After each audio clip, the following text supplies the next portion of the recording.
सुनाने के लिए मैंने मसला पढ़ा, वो शेर आप सुनिएगा, तवज्जो चाहता हूँ कि ये शाने रहबरी देखो, उमर का दौर आते ही, कि ये शाने रहबरी देखो, उमर का दौर आते ही, ये शाने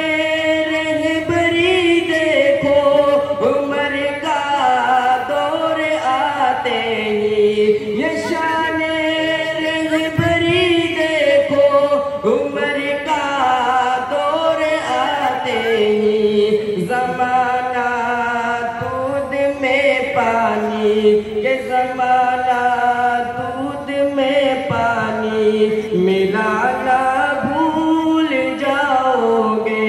ज़माना दूध में पानी, मिलाना भूल जाओगे। गुनाहों के समंदर में नहाना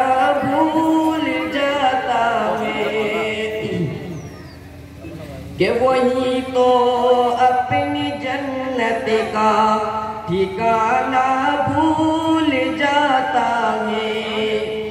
हज़रात माँ के ऊपर एक इशारे तवज्जो चाहता हूँ कि वही तो अपनी जन्नत का ठिकाना भूल जाता है, कि वही तो अपनी जन्नत का ठिकाना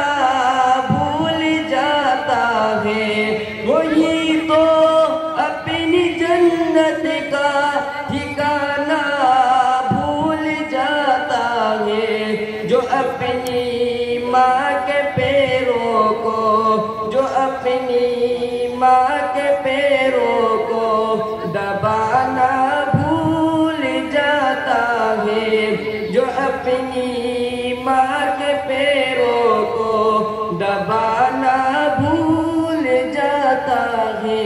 गुनाहों